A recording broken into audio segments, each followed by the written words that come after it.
Hello everyone. Today's video hopefully will be super fast. It's about diaper rash. So if your baby has developed a diaper rash, I want to recommend that you try some baking soda baths. That is just a warm bath without even soap, but sprinkling baking soda in there. If they're already sitting independently, you can even put a towel on the bottom of the tub and then sprinkle the baking soda into the warm water.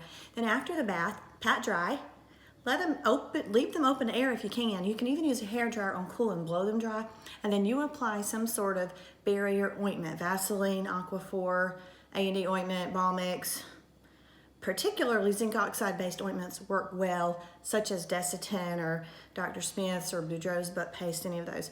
So you put this barrier ointment, the zinc oxide, on there so thickly that when they pee or poop next, you can pat that off and you don't have to scrub down to the bottom, down to the skin that's already sore. You just sort of leave that base coat on and reapply as you change the next diaper. The biggest thing is keeping those diapers changed constantly. As soon as you see a blue stripe, you change the diaper. You'll notice if the child's left in the care of someone else who isn't as diligent as you are about diaper changes, the rash will worsen.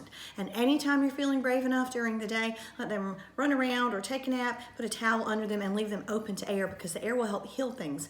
If the diaper rash isn't responding to baking soda baths, blow dryer on cool, thick layers of Desitin, then you may have a yeast diaper rash to deal with caused by Candida albicans. And those yeast love to live in environments that are warm and moist, which is perfectly what the baby's diaper area is. And so if you feel like the rash looks like it's raw in the base of the creases, just like a bright red raw just in the base of the creases, that's probably yeast.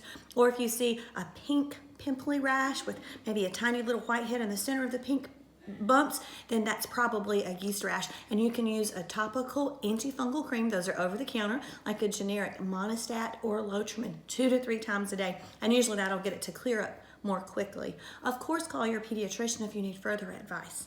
Hope this was helpful. Thanks.